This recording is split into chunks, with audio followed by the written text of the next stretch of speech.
And just like that, Sell America is getting sold. Suddenly, the dollar is soaring higher as everyone remembers forgot how to grow didn't actually go anywhere. In fact, yesterday's GDP report in the US confirmed as much. And so the euro, which was once soaring for all the wrong reasons, has suddenly turned around and is now plunging. More importantly, though, India's rupee is doing the same thing.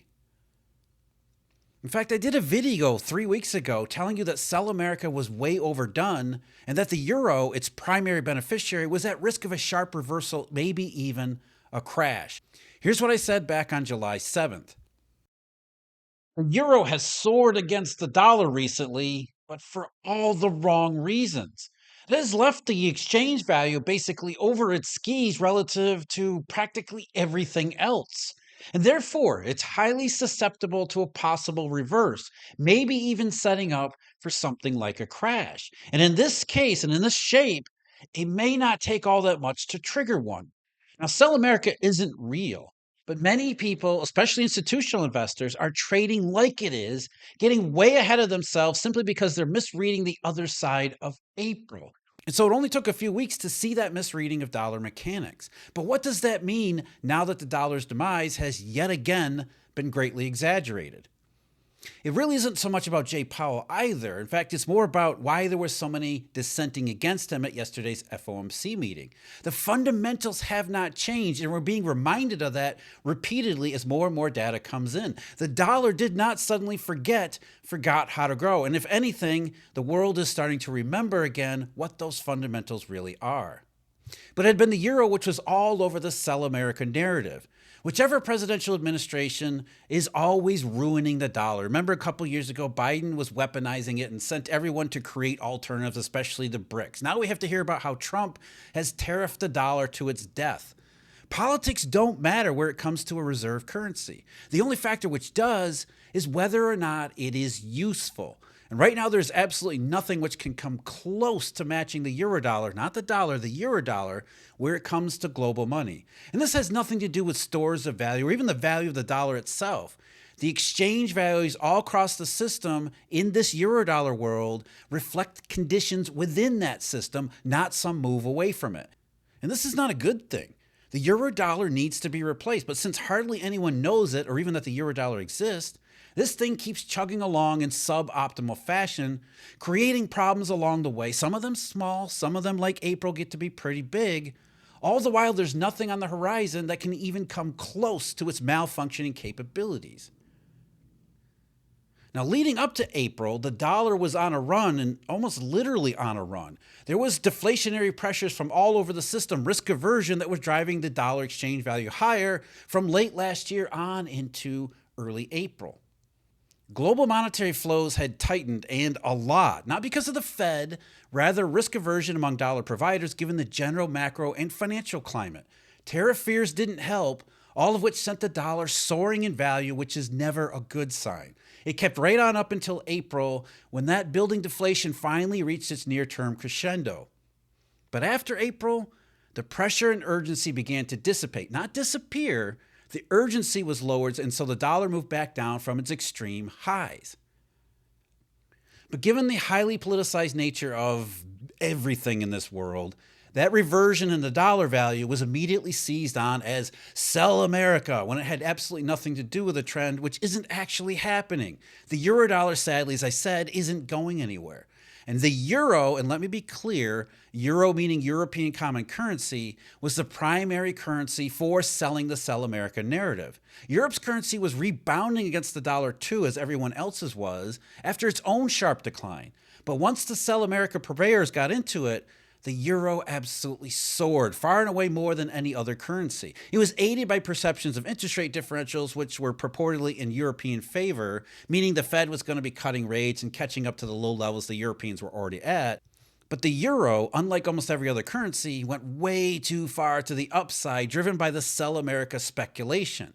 And as I said back on July 7th, it was primed for a crash because it got way too far over its skis. Even mainstream finance was puzzled by how far it had gone. And in that video, I pointed out the same article from Bloomberg.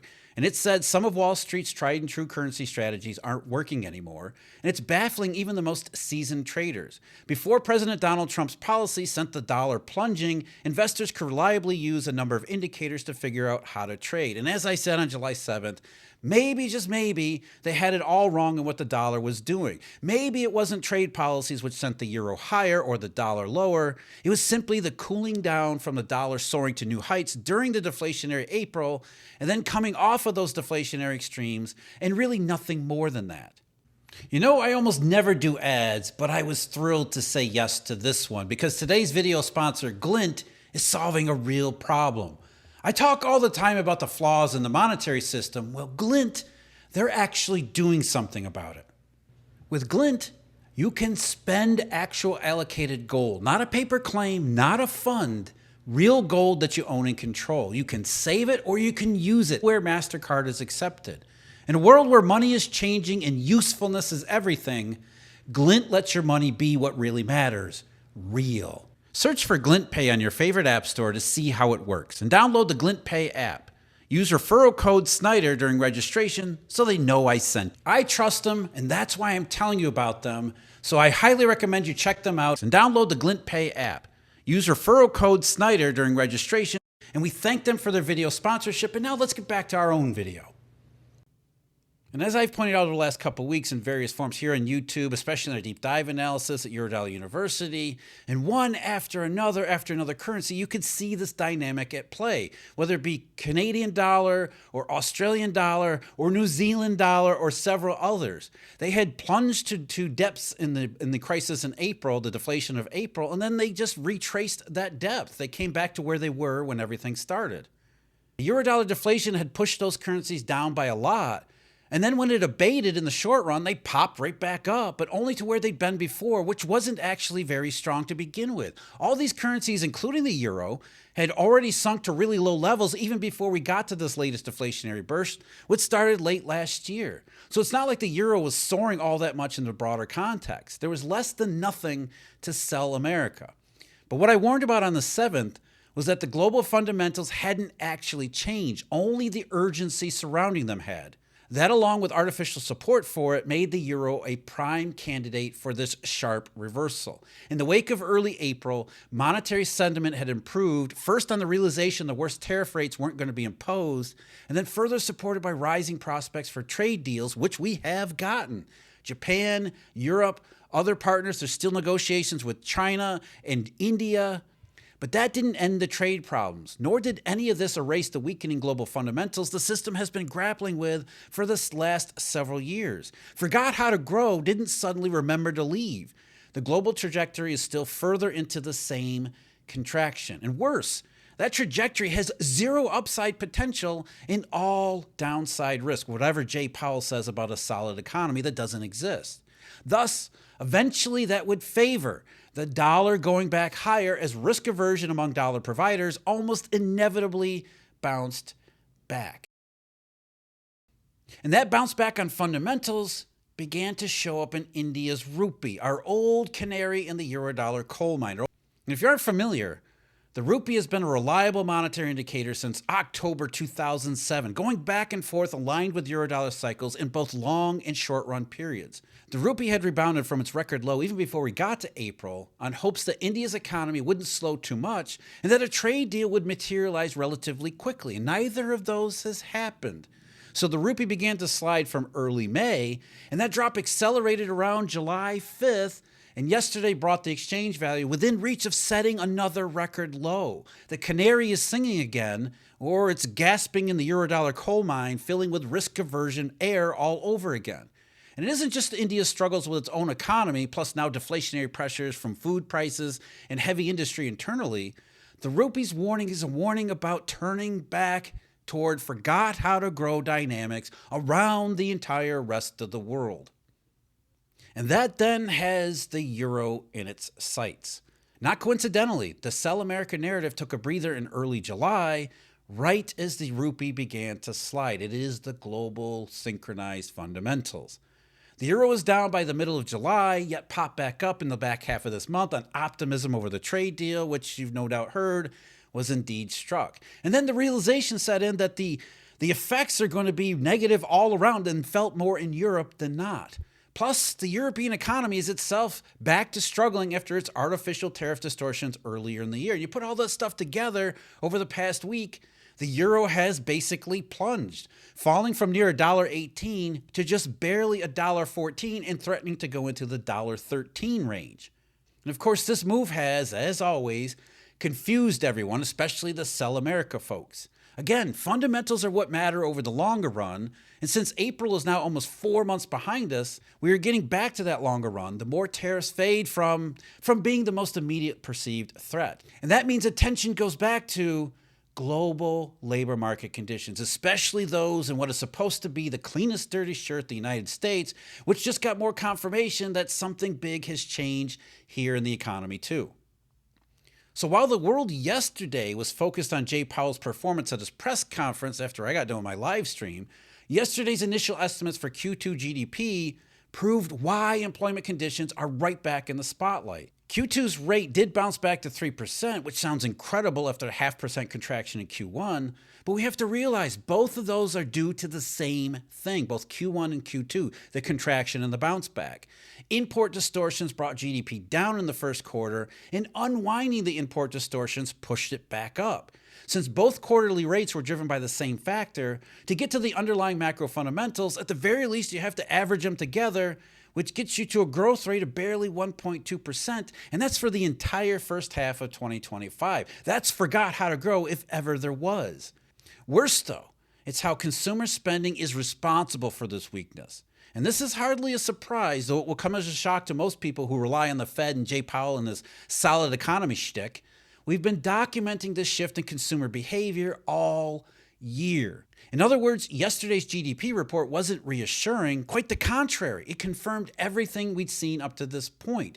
Consumer spending has fallen off pretty sharply, and it did so especially where it comes to services spending, the thing that we've been focusing on. It's a huge red flag confirmed by first quarter and second quarter GDP. And just to illustrate this point, real final sales to domestic purchasers, which is not impacted by the tariff distortion flows from imports or inventories, that series slowed down to barely 1% annual growth in the second quarter, and it continues to slow heading into the second half of this year.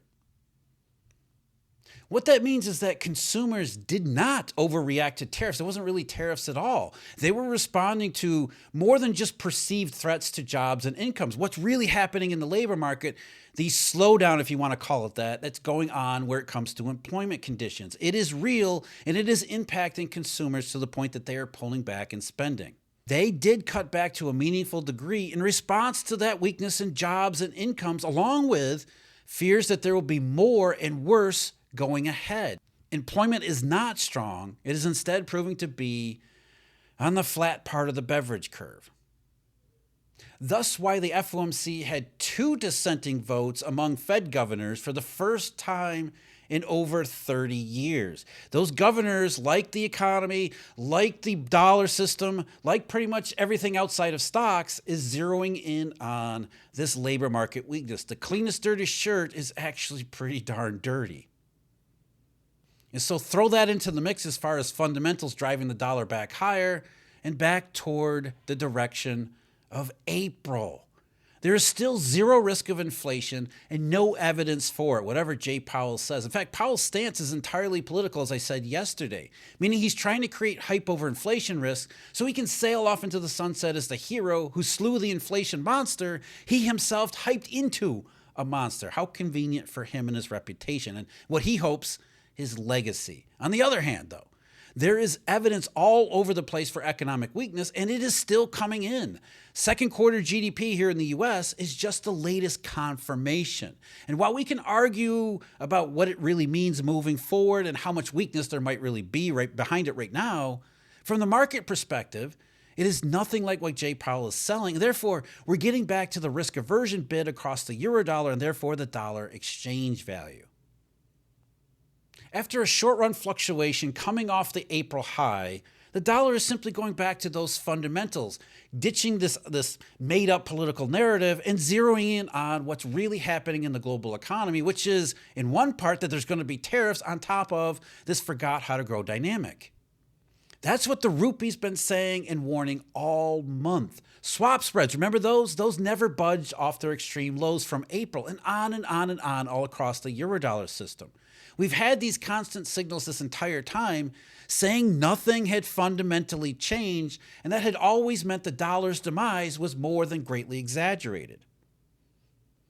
The demise of the Sell America narrative, however, that one was inevitable because the world cannot, it is unable to, as much as it might want to, it is unable to forgot how to grow. What are these two Fed factions? What are they all about? What are their cases? I went over that along with the live reaction to the Fed announcement in the video yesterday. As always, thank you very much for joining me. Huge thank you, Eurodollar University members and subscribers. And until next time, take care.